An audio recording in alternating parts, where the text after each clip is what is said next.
Welcome inside the Dynasty War Room. I'm your host, Andrew Valancourt. We are back today for episode 9 of the Dynasty War Room podcast. And on today's show, we're going to dive into the running backs in the upcoming NFL draft. So we're talking rookies for the first time in a while. We had a show a few weeks ago about the NFL Combine with winners and losers. And a few weeks before that, at the beginning of February, we had a show on just rookie rankings in general, kind of our first crack at a top 24. But today we're really diving into things a little bit deeper. I have a top 16 running backs that I want to talk about. I don't know that there's more than that I think are draftable in this class. And then we'll get into each of the other positions over the next several weeks before the draft. So stay tuned for all that. You can support the show by following us on Twitter at Dynasty War Room. Subscribe to us on YouTube as well at the same handle. And leave us a 5-star review on whatever platform you're listening to. That helps us out a ton. We appreciate all the support that we've had. So thank you all for listening. And if you have missed any of our previous episodes, you can find them all on whatever platform you typically use to listen to podcasts. We're on everything out there: Apple, Spotify, iHeartRadio, YouTube, you name it, we are on it. So again, thank you all so much. We've had a really nice, burst of support here to start the show in these first couple months. So thank you all. But let's just jump right into things. We got lots of running backs to talk about today. It's going to be almost all rookie content between now and through May essentially. So hope you like rookie drafts because that's what we're going to be talking about. And let's just start this off with a general comment about running backs as a whole in this draft class. And it's bad. This is not a good running back class. There is not one running back that stands out above the rest. There's not going to be a first-round pick in this class. There might not be a second-round pick in this class. I've heard a lot of people talk across the Dynasty community of, there's going to be 3 guys that go in the second and, 6 guys that go in the third and all these things. And it's like, there are not going to be that many players that go on day 2. And that's going to really kill some value for a few of these running backs that we will talk about. And the running back rankings will change more post-draft than any other position because draft capital is critical for the running back position. You really need to be a day 2 pick or better to have, a high chance of being a high impact fantasy player. If you're taken in the 4th, 5th, 6th, 7th round, the chances of, hitting on an elite dynasty asset are very, very slim. 4th round is okay. The hit rate on that isn't too bad. But as you might expect, the later and later you go in the draft, the less likely that a player will actually be anything for fantasy. And you really want top 3, round draft capital. And I believe it was Dynasty Nerds that put out, they did some research on this topic, just talking about, running backs that hit, whether as a top 12 running back, top 24, top 36. And, the data is there. If you are drafted in the first 3 rounds as a running back, there's a 68% chance as a 3rd round pick that you at least are an RB3. So that's a top 36 running back. And this is from 2014 to 2021. And it cuts off at 2021 because we haven't had, enough time yet for the last couple draft classes for this category. But, it's 84% if you're round 2 and 91% if you're round 1. And in order to be a top 12 running back, so an RB1, 75% odds if you're taken in the first round, as opposed to 26% and 28% in the 2nd and 3rd round. So, going in the top 3 rounds is critical for running backs in Dynasty. Once you get down into day 3, that's rounds 4 through 7, the odds are slimmer and slimmer. It's, you're talking single digits for a running back 1 season. And, you have a chance, 41% for a round 4 running back just to be a top 36 running back. So it's, we're not even talking an RB2. That's a 16.7% chance of hitting, 20% in round 5, interestingly enough. But still, that's, and then it drops down 6th and 7th round, it's essentially zero. So, there'll be some guys that we talk about here later in these rankings that do go in the 6th and 7th round of the draft. And even though I might like them now, they'll probably fall in my rankings because the odds of them hitting are just close to zero. So, there's your overall blanket statement, is that draft capital is really, really important for running backs, and this draft class stinks. So we'll just dive right into it. We'll go with my number 1 ranked running back, and again, pre-draft, so these will all change, but pre-draft, I have Jonathan Brooks out of Texas as my RB1.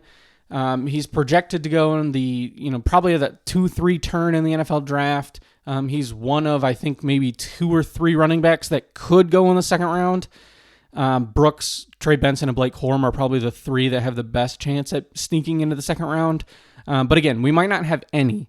But if someone does, Jonathan Brooks is one of those guys that has that potential. He is 20 years old, 20.7 to be exact, as of April 1st, 2024. So a young guy, we like that.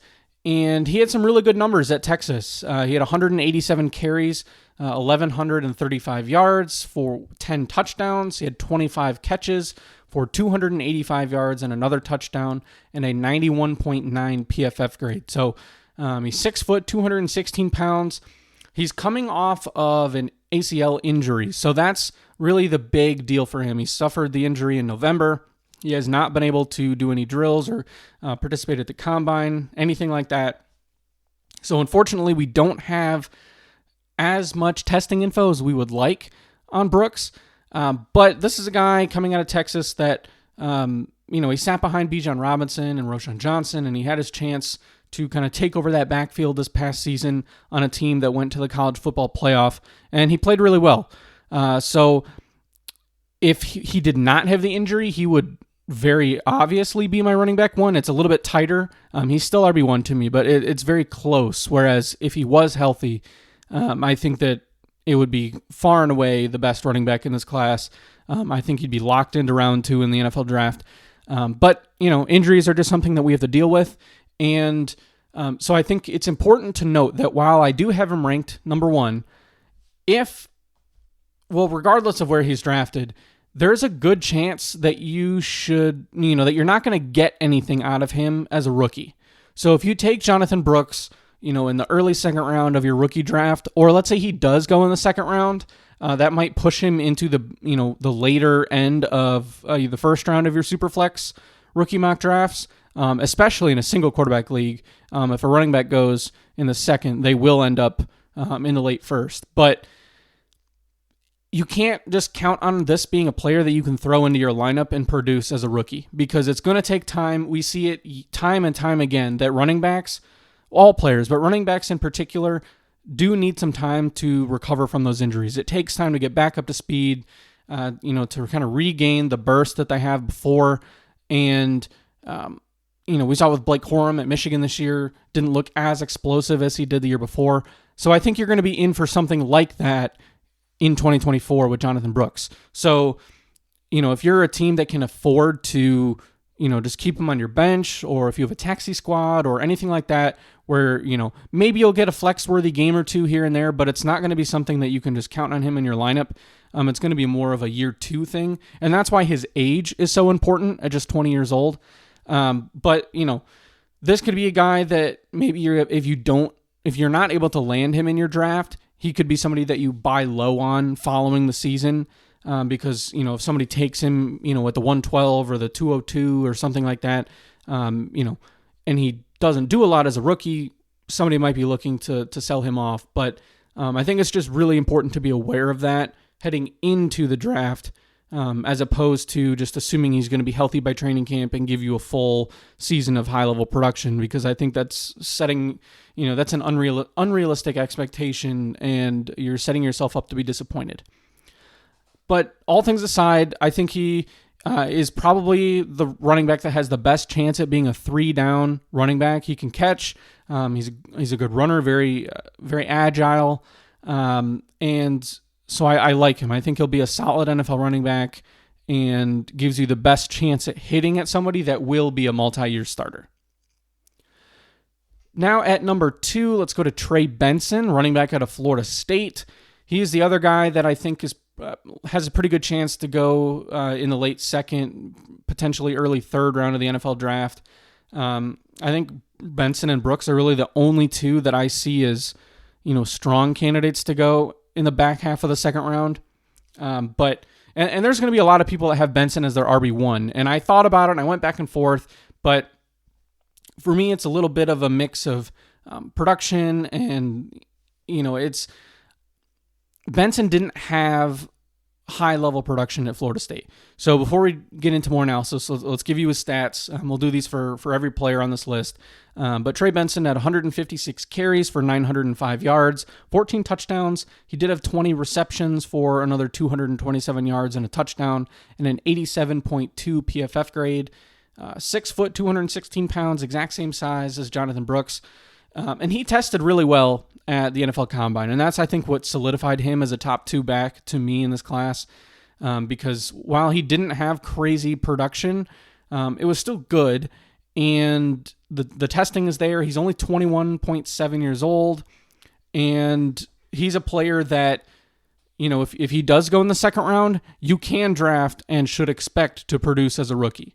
So post-draft, when these rankings are adjusted, if Trey Benson goes in the second round and Jonathan Brooks goes in the third, Trey Benson is going to jump Jonathan Brooks in these rankings. He will be the number 1 running back. I'll be expecting him to produce as a rookie and could be somebody that, that I would be looking to target, at the 111, 112, early couple picks of the second, something along those lines. I do kind of expect one of these guys to end up in that position, but I don't know if it's going to be both. So Trey Benson, talented running back. He runs a little upright, but this is a guy that, played on a really good team in Florida State. He was efficient. I think he's someone that, like Brooks, can be a 3-down running back. It's just a matter of, does he get in the right system? Does he get the draft capital? And can he stay healthy? Because he did, suffer a knee injury, an ACL, early in his college career, which led to him transferring after his sophomore year over to Florida State. So that's just something to keep in mind as well. He does have that injury history, but again, this is the NFL. There's going to be tons of players that have injury histories. It's just something that we have to deal with the prospects. Third in my running back rankings is Blake Corum out of Michigan. I see him, second to fourth round draft capital. I think third round is a pretty safe bet for him. But depending on how things go, you could see a little bit of a range there. 23.3 years old, so he is definitely on the older side, which is not great. And it's really kind of a big negative for him to me, and we'll talk about that in a minute. 5'8", 205 pounds, 258 carries for 1,245 yards and 27 touchdowns this past year at Michigan. 16 catches for another 117 yards and a score, 83.1 PFF grade. So this is a guy that obviously was a national champion at Michigan. He carried the workload at running back and, just a goal line beast. 27 touchdowns is insane. Now, a lot of those were short yardage, so, a lot of 1-yard touchdowns, so it's not like this is a guy that's just breaking free for, 10, 15, 20-yard touchdowns all the time. That's not the case. These are all short yardage, but I think that gives him a role in the NFL. I view Blake Corum as somebody that is probably going to just safely slot in as a back-end running back 2 in fantasy. I do not think that Blake Corum has running back 1 potential, but I also don't see him, being somebody that, is out of the league in 2 years because he can't play. I think he clearly can play. He's got great agility numbers from the combine. He's not going to, run away from anybody. He's not somebody that has great long speed.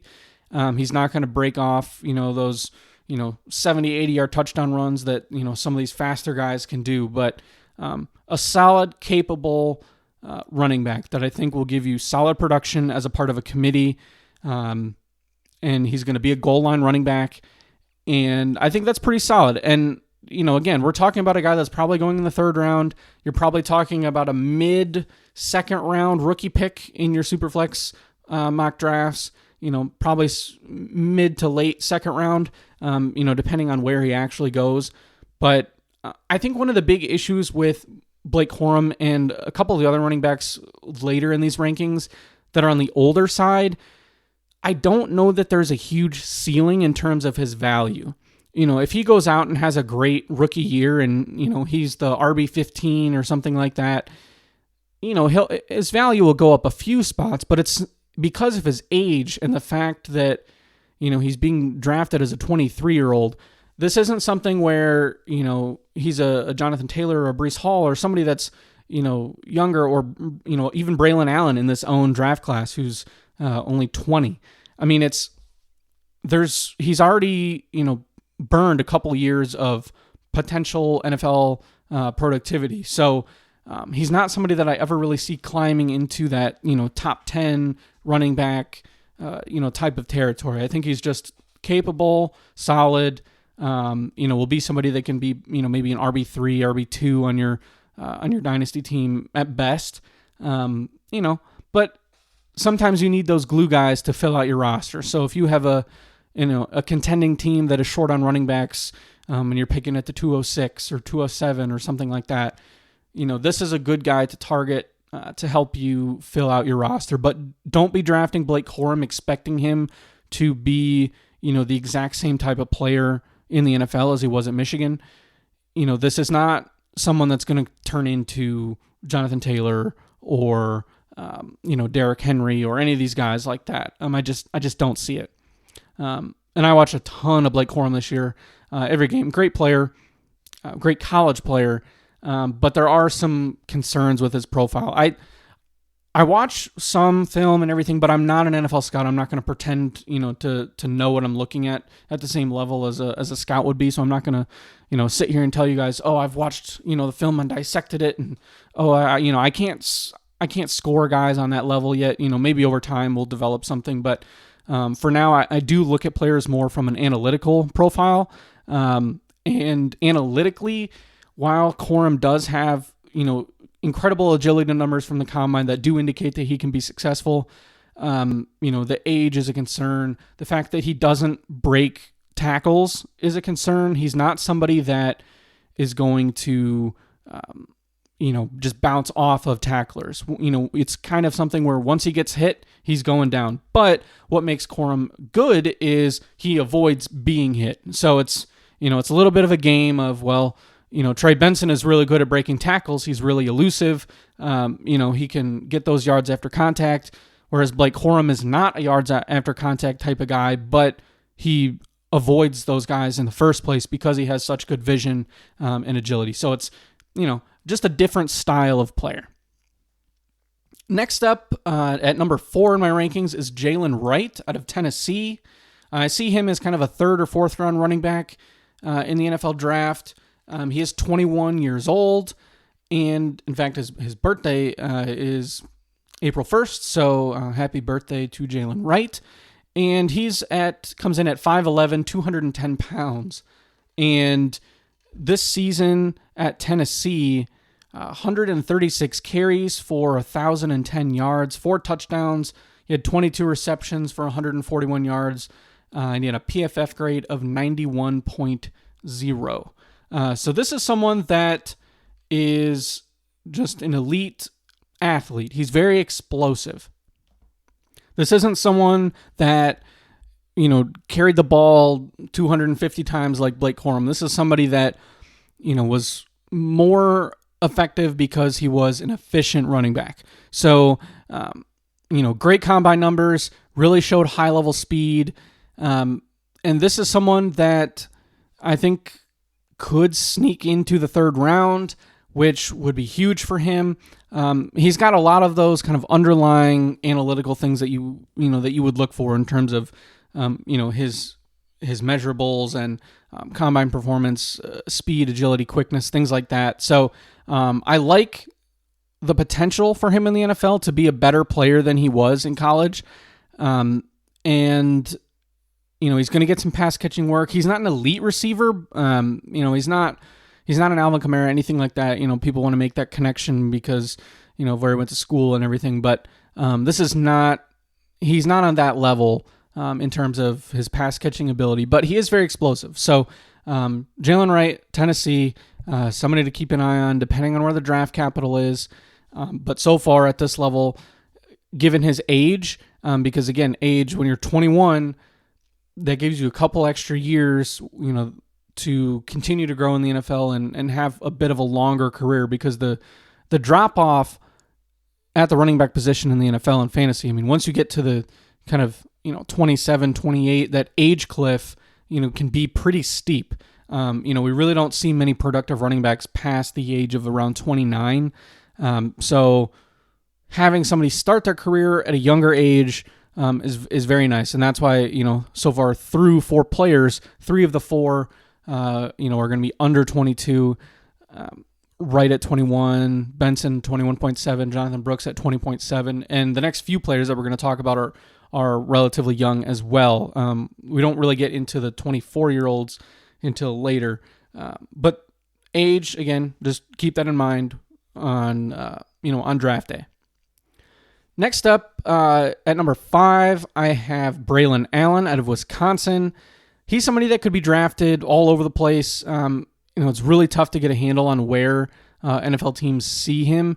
But I have, roughly 3rd to 5th round for Braylon Allen. He's kind of the king of the age argument. Analytically, this is huge. He had early production at Wisconsin. He's only 20.2 years old. He played his entire junior season at the age of 19. So this is somebody, coming out of a running back powerhouse at Wisconsin. But they did switch up the offense a little bit this year. Went to a little bit more of a, college, air raid style system. And it was not that Wisconsin, pound the rock type of system that we were used to for a long time. And Braylon Allen, I think, was better in that old system than the new, air raid system. So we did see that a little bit affect his production, but all in all, still a very productive running back this past season. 181 carries, 984 yards, and 12 touchdowns. He had 28 catches for 131 yards. 78.6 PFF grades, a little bit lower there. He did struggle a bit with fumbles. He was 5'11", 235 pounds. So this is a big dude. And, it would have been nice to see a little bit more power in his game given his size. And he didn't test at the combine, so we don't have, a speed score or 40-yard dash or anything like that. So, that hurts a little bit for us to, analyze him. But it's kind of a boom-bust scenario is how I see Braylon Allen. He's got everything you want in an analytical profile, given the age and the breakout coming at a young age, early declare, all that kind of stuff. Highly productive player in each season, but it's kind of something where when you actually do watch him, you go, okay, he's good, but he could be better.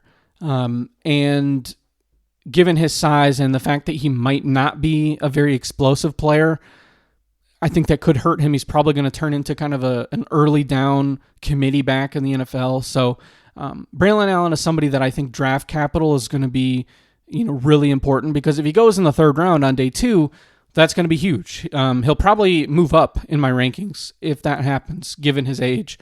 But if he goes in the 5th round, then it's all of a sudden it's like, this guy's maybe somebody you take a flyer on in the mid-third of your rookie draft.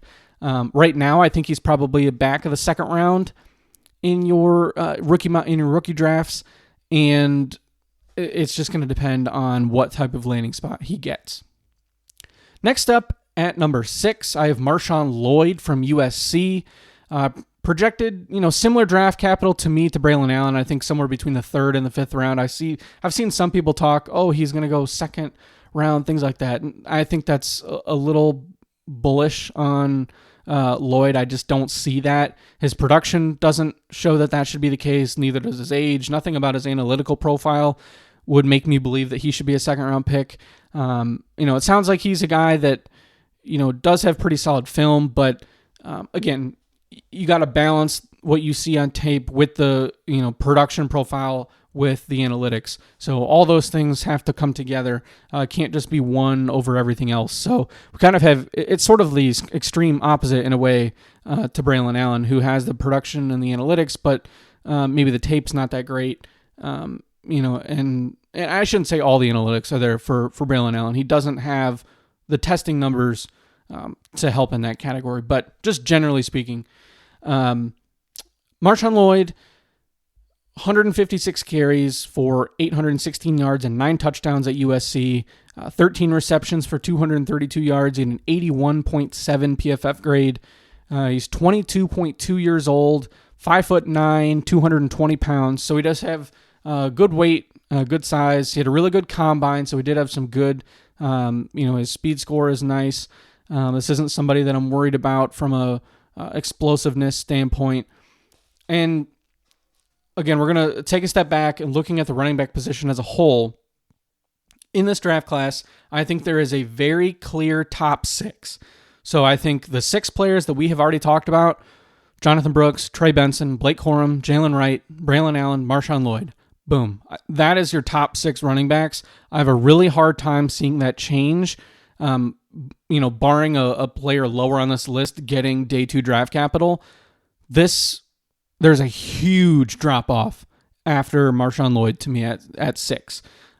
Just monstrous gap. We're talking Grand Canyon size gap between 6 and everybody else. So I want people to remember that as we talk about all the names coming up. But this is really the last player that I see as being a potential day 2 pick. After this, every other running back in this class, we're talking day 3. So, I know there's some Bucky Irving, lovers out there that think he's going to go 2nd, 3rd round. Not the case. It's not happening. So Marshawn Lloyd rounds out my top 6. Transferred to USC from South Carolina. He had, okay production, but I would have liked to have seen more, especially in an offense that was as good as USC.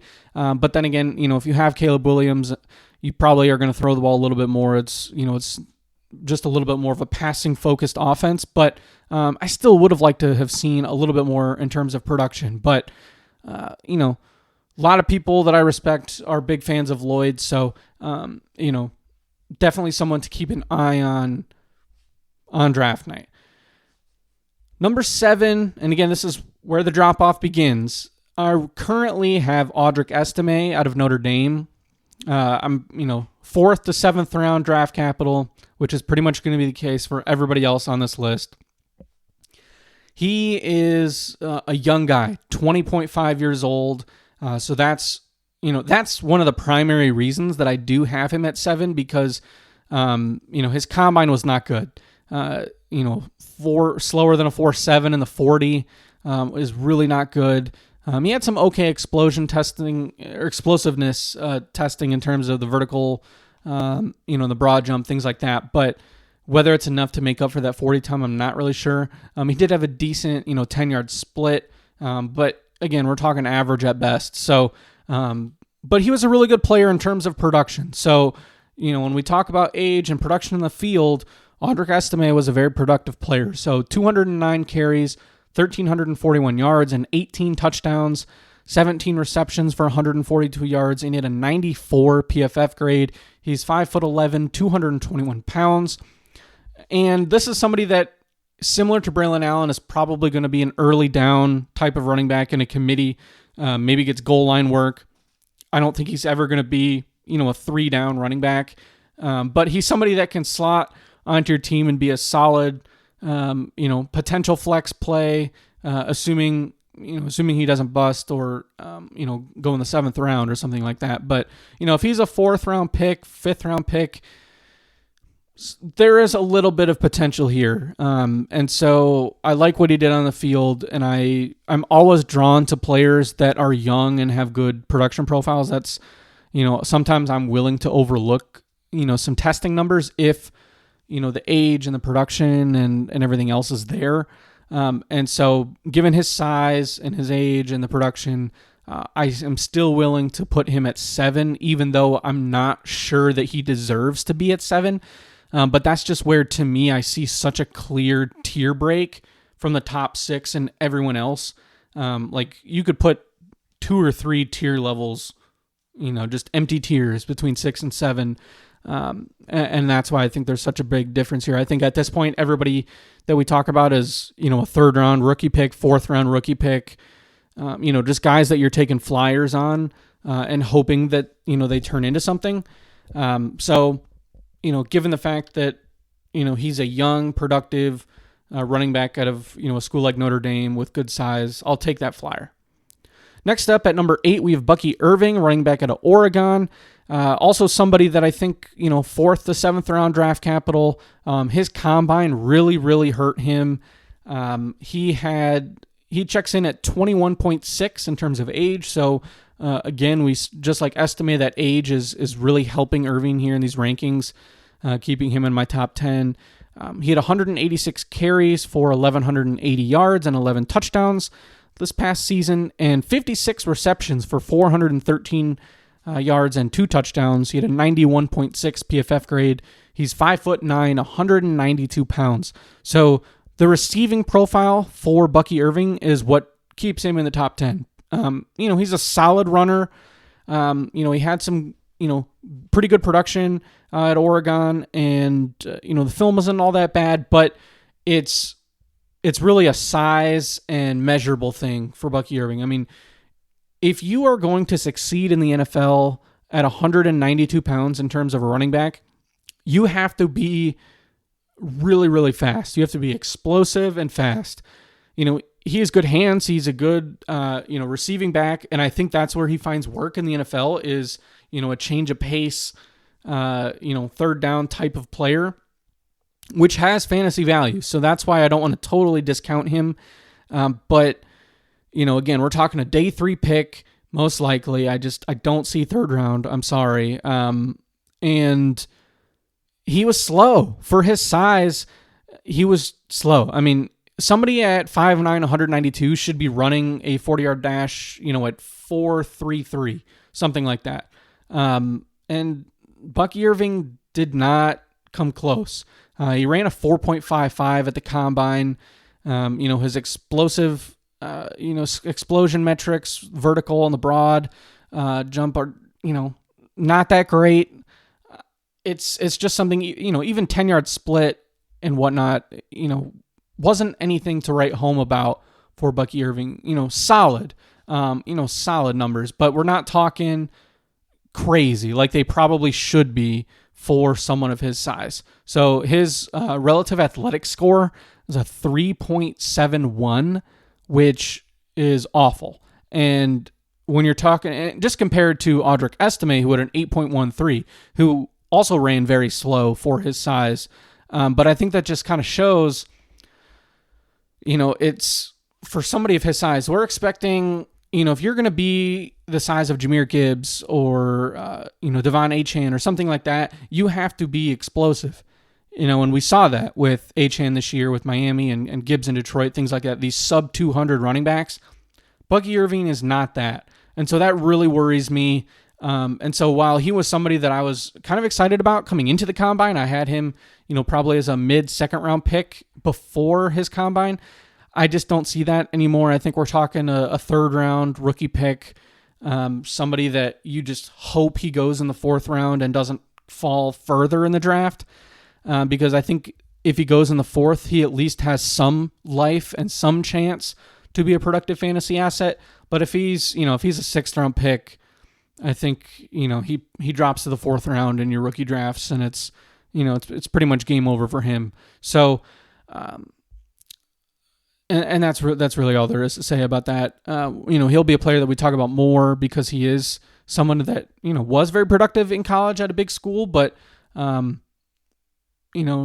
hope for fantasy football's sake that he goes early, because if he can go in the 3rd round, given his receiving work, 56 catches is great. So, we love getting those, big time receiving running backs in fantasy football, because in PPR leagues, those guys are key. But I don't think we're going to be fortunate enough to get that in this draft class.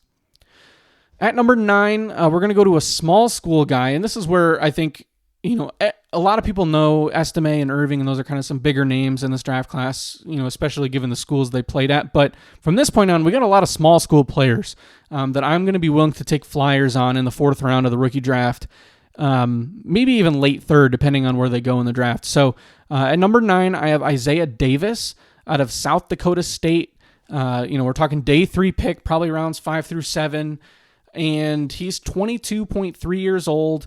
And this guy was just a workhorse at South Dakota State. This past season, he had 236 carries for 1,578 yards, 18 touchdowns, 23 receptions for 199 yards, and a touchdown. He had a 94.9 PFF grade. And he's a big dude. Checks in at 6'1", 218 pounds. So he's the tallest running back that is in my top 16. Not the heaviest. He probably even could put on a couple more pounds given his frame, but still good size. 218 is a good weight. And he had great production. And that's what you need to see from these small school players.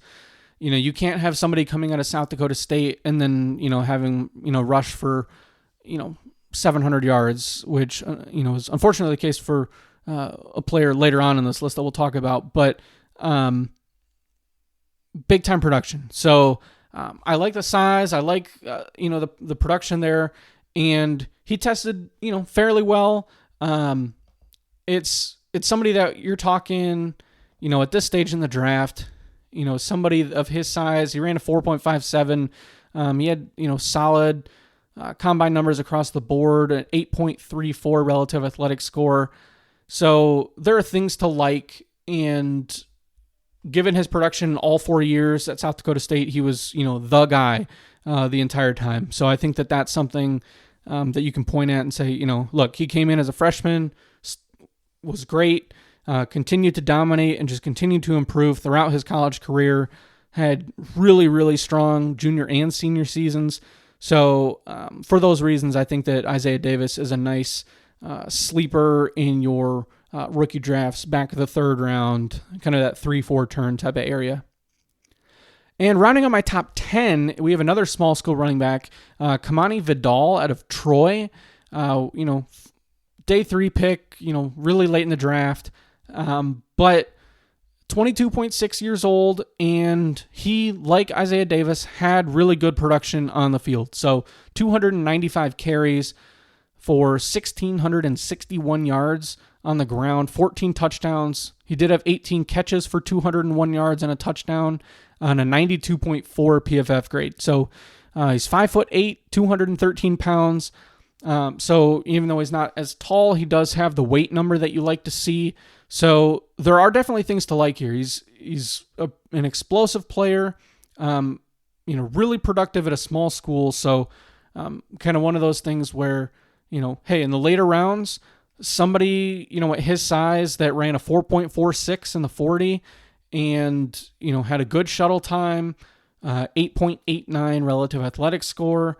So this is something, that I'm going to be keeping an eye on, and I'm really going to be hoping that he can go, 4th round. That would be, I think, really nice for us fantasy players. I think, 5th or 6th round is probably more likely, but, sometimes there's just that kind of inherent bias against the smaller school athletes, but the production is there. He showed explosion, and, I see the potential for him if he can land in a draft spot where, they'll give him the opportunity on the field. I don't really expect him to ever be a, lead the backfield, be an RB1 type of guy, but, part of a successful committee, I think would be a hit for Kamani Vidal out of Troy. At 11, we're going to go back to the big schools for a moment. Will Shipley out of Clemson, day 3 draft capital. He is 21.6 years old, and he was somebody that came in and, played early as a freshman. His sophomore year was better than his junior year. But as a junior this past season, 167 attempts on the ground for 827 yards and 5 touchdowns, 31 receptions for 244 yards and 2 touchdowns, 72.9 PFF grade. So another one that's a little bit lower. I believe that's actually the lowest one out of all the running backs that we'll talk about today. 5'11", 206 pounds. And I think the best way that I can describe Will Shipley is, he's a jack of all trades, but a master of none. This isn't somebody that just has one elite skill that he's going to be able to do really well in the NFL that's going to, have a role carved out. This is not, it's not going to be like a Blake Corum at a goal line situation, or, even some of the other guys that we talked about, Bucky Irving with the pass catching, Audric Esme with the size. Will Shipley does not have anything like that really to point to. He's got solid size, but nothing special. Solid production, but not special production. We shared the backfield at Clemson this past season. I'm not even sure that he was the best running back on the team. So it's sort of he's okay. And that's kind of how I feel about Will Shipley. He's an okay player. He'll probably be drafted in an okay situation, maybe 5th round, something like that. But I don't know that I really see the path to him being an elite fantasy player. I see him more as someone that, will be drafted as some team's backup running back or RB3, and then, fills in when an injury occurs, or, is there that, can catch passes or spell the starter, things like that. A solid handcuff is probably Will Shipley's future, but I don't know that I see anything more from that. But at the same time, it sounds like I'm just, ragging on the dude, but still, the fact that he is roughly average to slightly above average across the board, there is a role for that, and I think it makes it so he is a very versatile prospect. And so I think that will help him in terms of where he's drafted. I think the fact that he was a higher profile recruit and went to a big school, and played early on, I think those things will certainly help him. So, and the age is still solid too. He's only 21 and a half. So, I don't want to write him off. He did have a knee injury, at the end of the season. So, it seems like he's recovered from that, because he did do some testing at his pro day, but just something else to keep an eye on. He should be fully healthy and ready to go for the season, but just something to keep an eye on in the background. Now we're going to go at number 12 to another small school running back, Dylan Laube from New Hampshire. And I hope that he's drafted. This is somebody, day 3 if he does. And his big knock is his age. He's 24.3 years old. And he's 5'10", 206 pounds. This past year at New Hampshire, he had 161 carries for 745 yards and 9 touchdowns. So a little bit underwhelming on the ground. But I believe he had like 1,200 yards or so the year before. So it's not like he is not capable of putting up gaudy numbers on the ground. But where he really shines is as a pass catcher. He had 68 receptions for 699 yards and 7 touchdowns through the air this past year, 81.6 PFF grade, and he's kind of similar in certain ways to Bucky Irving with his pass catching ability, but he might even be better.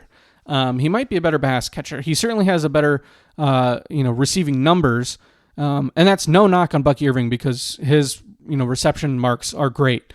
But the key here to me is Dylan Laube has the size. So he comes in, like I said, at 5'10", 206 pounds. So that, 206 pounds is a big deal compared to Bucky Irving's 192. So if you're looking for a 4th round, rookie pick that has some pass catching upside, and, you were intrigued by the Bucky Irving profile, who maybe still gets drafted in the 3rd because of name value, Dylan Laube could be your guy. Because he does meet some of those thresholds. And, small school players, the odds are always a little bit stacked, against you. But, he intrigues me a lot. 4.54, 40-yard dash. So, not bad, not great, just, average. But he had some solid other numbers from the combine. Really good 3-cone and shuttle score, so really good agility. And, Blake Corum was very, very good in these metrics as well. So I think if you're talking about an athlete that, is able to, miss defenders the way the Blake Corum can, that catches my attention. So 9.2 relative athletic score. So he's a guy that, I'm interested in. And I hope he gets some solid draft capital. I hope he can go in the 4th or 5th round and doesn't fall, to 6th or 7th or undrafted or whatnot. But, if he can get 4th round draft capital, he will move up these rankings. And he'll somebody that I'll probably have a lot of in my dynasty leagues. But so there you go. Just, a nice little sleeper to keep an eye on. Dylan Laube out of New Hampshire. At number 13, we're kind of going back and forth here, small school, big school. So back to the Power 5 schools. Ray Davis out of Kentucky. I see him as a day 3 pick. And like Dylan Laube, the age does hurt him. He's 24.3 as well. 199 carries for 1,129 yards, 14 touchdowns this past season, 33 catches for 323 yards and 7 touchdowns, 87.5 PFF grade, and he checks in at 5'8", 211 pounds. So he has solid size, pretty good production at Kentucky. But this is a guy that, played 6 years in college. He played at 3 different schools. He did have some pretty good, production at both Vanderbilt and Kentucky. And then I believe it was Temple before that is where he started. So, he's been around a while and he's a solid player. But I just don't see, at least with somebody like Dylan Laube, he has that receiving that you can kind of look at and say, hey, he's agile and he can catch the ball. Ray Davis is just okay. I just don't know that I ever see him being more than, a potential, backup running back in the league. He didn't test poorly. This is somebody that I just think he's average across the board. That's all it is. 6.12 relative athletic score is okay.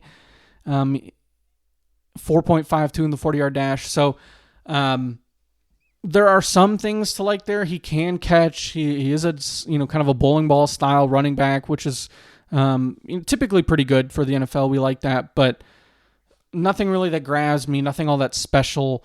And so I see him as, pretty late, in my rankings. I see him more of a 4th round pick, early 4th maybe is probably where he's going to go, in your rookie drafts. But again, draft capital rules everything with running backs. So if he does sneak up boards, because I do think he's projected to go a little bit higher than where I have him in my rankings. I think I've seen 4th round with him. If he does go in the 4th round, that will certainly be helpful for him and he'll move up in the rankings. But pre-draft, I just don't see it. At 14, we have Isaac Garendo from Louisville. Another, round 5 through 7 guy, and he's 23.8 years old. And this guy was helped out a ton at the combine. This is the guy that, kind of came out of nowhere and had really elite testing scores. So comes in at 6 foot, 221 pounds, so good size. He, this past year, ran the ball 132 times for 810 yards and 11 touchdowns, 22 receptions for 234 yards. No touchdowns, but an 89.1 PFF grade. So this is somebody that I think would not be ranked this high if he hadn't exploded at the combine. This is somebody, he ran a 4.33, which at 6 foot, 221 pounds is, really good size and speed. I mean, that's a great speed score. 125.74 is what his speed score is. And that's a score that takes your 40 time and factors in your height and weight. So kind of given, your body composition, how quick are you truly? And so great numbers there. Really strong in the vertical and the broad jump. Shuttle time was good as well. So a 9.98 relative athletic score. So this is somebody that showed out at the combine that really helped his case. But he transferred to Louisville from Wisconsin, where he really didn't do anything for 4 years. So that's not really a great sign. And he shared the backfield at Louisville. And he's okay. I think it's going to be something where you he'll be somebody that a lot of people are willing to take a shot on late in the rookie drafts in the 4th round just because of how he did at the combine. So there's no shame in that. I think it's something that, if he can put it all together, again, of course, it's rare that this happens where a player hasn't truly figured it out in college and then they do in the NFL. But, we can always hope. And so he's somebody that I'm fine with taking a late round flyer on and have him, Isaac Guerrero, ranked 14th in my running back rankings. At 15, we have Frank Gore Jr. Out of Southern Miss. Of course, we all watched his dad play in the NFL for a long time. I see him as another day 3 running back. He's 22 years old, 231 carries, 1,131 yards and 10 touchdowns, 27 catches for 221 yards and 3 scores, 88.0 PFF grade, and he checks in at 5'8", 201 pounds. So he's starting to get a little close there to that weight threshold. We really like to see guys, above 200, even above 210 is frankly, where you want to see guys. I think 215 is kind of like the sweet spot. So a little undersized, but he has the bloodlines. He was a productive player at Southern Miss, and given the fact that we're this deep in the rankings, he's another fourth round rookie flyer. And if he can have any even resemblance of anything like what his dad was in the NFL, that would be awesome for fantasy football. But he's just a different style of player. This isn't, a guy that's going to get the rock 20, 25 times a game and just pound it, play after play after play. He's not that type of running back. He does, have pretty solid pass catching ability.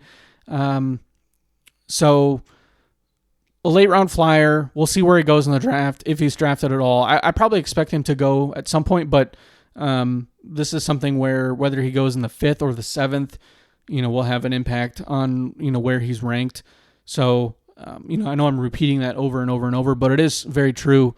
Just the draft capital matters. So keep an eye on that, but I think he's somebody that offers some upside as a late round guy.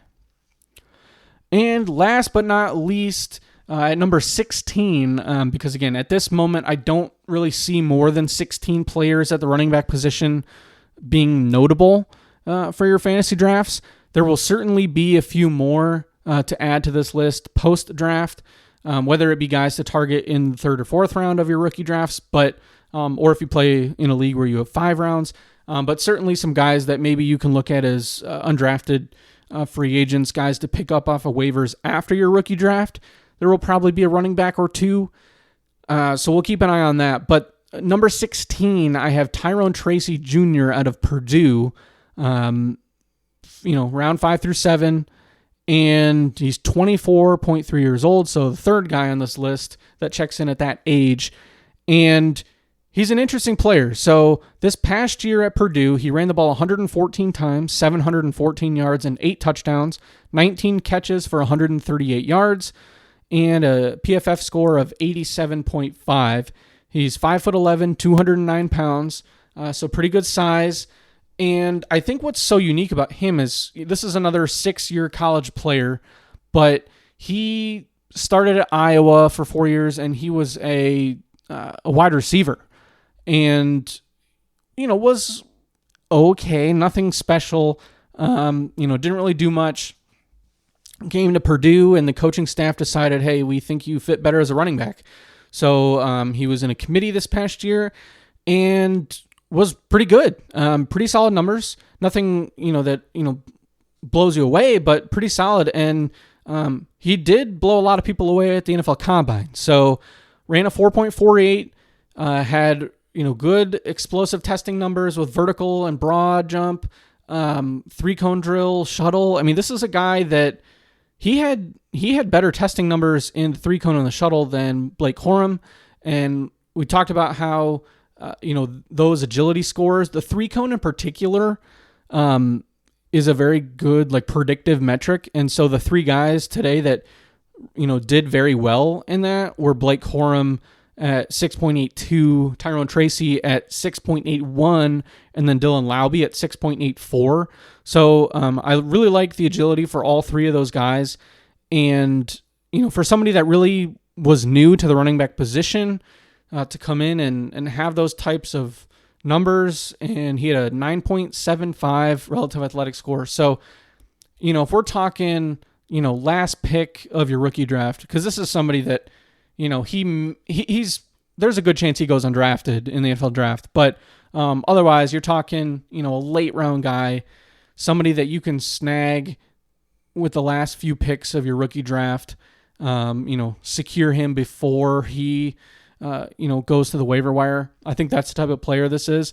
And you never know what kind of, players those guys can turn into. So he's somebody that, doesn't have the production profile that, he doesn't have multiple years of high-end college production. So that, of course, hurts him because it is more of just sort of pure projection. His age really hurts him as well. But he's got the testing numbers, and he's intriguing enough to where I'm willing to give him a look at the end of my rookie drafts. So there you have it. There's 16 running backs. That is my top 16. I'll run through each name here again before we sign off. And again, tier-wise, I have a very clear top 6. So we have the top 6, and then we have everybody else. So, and if you really want to be technical here, I'd probably break down my tiers right now.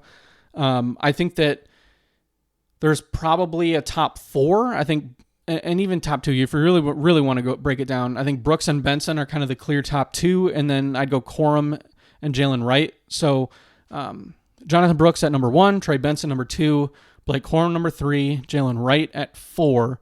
I think that's probably a tier. Braylon Allen at 5, Marshawn Lloyd at 6. I think those two guys are probably in their own tier. But in terms of just overall where you want to be looking at these guys, if Marshawn Lloyd's taken in the second round and Blake Corum goes to the 4th or things like that, these are the 6 that they'll be shifting around a lot based on draft capital. And then everyone falls off a cliff, and we go to number 7, Audric Estime, number 8, Bucky Irving, number 9, Isaiah Davis, number 10, Kamani Vidal, 11, Will Shipley, 12, Dylan Laube, and then I think you have another tier break here. And then the final 4, we have 13, Ray Davis, 14, Isaac Guerendo, 15, Frank Gore Jr., and 16, Tyrone Tracy Jr. So there you have it. There's our full breakdown on all the relevant running backs in this rookie draft class. Thank you all so much. If you made it this far, I appreciate you. Go tweet at us at Dynasty War Room. Give us a follow. We'll interact with you. Ask us whatever questions you have on any social media. We're on Facebook now too as well, at Dynasty War Room. So go find us on there. But if you made it this far, go let us know that you did. And we appreciate you. And we'll be back next week with more rookie breakdowns. So we'll go into depth at wide receiver or quarterback. We'll do tight ends as well, but we'll probably save them for last. So same way we did today, we'll jump into those positions. Some really interesting names, and I think the other 2 positions are more difficult to break down and will have a much bigger impact on your fantasy drafts, given the draft capital that is expected at those 2 positions. So stay tuned for that. Thank you all for listening. This is the Dynasty War Room podcast. Thank you all for tuning in.